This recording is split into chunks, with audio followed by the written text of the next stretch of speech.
السلام علیکم ورحمۃ اللہ وبرکاتہ۔ سب سے پہلے سب دوستوں سے گزارش ہے میرے یوٹیوب چینل سبسکرائب کریں، ویڈیو کو لائک کریں اور دوستوں کے ساتھ بھی ضرور شیئر کریں۔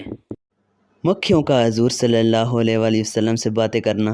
ایک دن آقائے دو جہاں صلی اللہ علیہ وآلہ وسلم اسلامی لشکر کے ساتھ جہاد کے لیے تشریف لے جا رہے تھے۔ راستے میں ایک جگہ پڑاؤ کیا اور حکم دیا کہ یہیں پر جو کچھ کھانا ہے کھا لو۔ جب کھانا کھانے لگے تو صحابہ کرام رضی اللہ تعالیٰ عنہ نے عرض کی، یا رسول اللہ روٹی کے ساتھ سالن نہیں ہے۔ پھر صحابہ نے دیکھا کہ ایک شہد کی مکھی ہے اور بڑے زور سے بنبناتی ہے۔ عرض کیا، یا رسول اللہ صلی اللہ علیہ وآلہ وسلم یہ مکھی کیوں شور مچاتی ہیں؟ فرمایا، یہ کہہ رہی ہیں کہ مکھیاں بے قرار ہیں، اس وجہ سے کہ صحابہ کرام رضی اللہ تعالیٰ عنہ کے پاس سالن نہیں ہے۔ حالانکہ یہاں قریب ہی غار میں ہم نے شہد چھتا لگایا ہوا ہے، وہ کون لائے، کیونکہ ہم تو اسے لا نہیں سکتی۔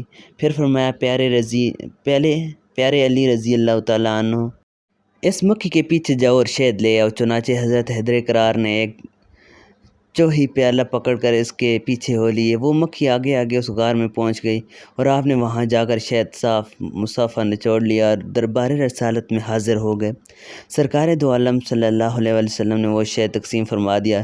جب صحابہ کرام کھانا کھانے لگے تو مکھی پھر آ گئی اور بنانا شروع کر دیا۔ صحابہ کرام نے عرض کی کہ یا رسول اللہ مکھی پھر اس طرح شور کر رہی ہیں، تو فرمایا، میں نے اس سے ایک سوال کیا ہے اور یہ اس کا جواب دے رہی ہیں۔ میں نے اس سے پوچھا ہے کہ تمہاری خوراک کیا ہے؟ مکھی کہتی ہیں کہ پہاڑوں اور بیابانوں میں جو پھول ہوتے ہیں وہ ہماری خوراک ہیں۔ رسول اللہ صلی اللہ علیہ وسلم نے پوچھا، پھول تو کڑوے بھی ہوتے ہیں، پھیکے بھی، بدمزہ بھی ہوتے ہیں، تو تیرے منہ میں جا کر نہایت شیریں اور صاف شہد کیسے بن جاتا ہے؟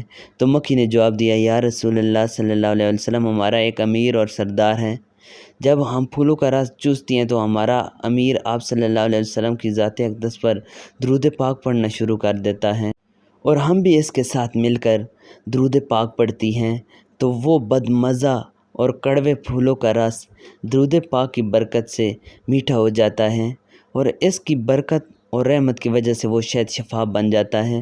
دوستو اس چینل کو سبسکرائب کریں، ویڈیو کو ضرور لائک کریں اور دوستوں کے ساتھ شیئر کریں۔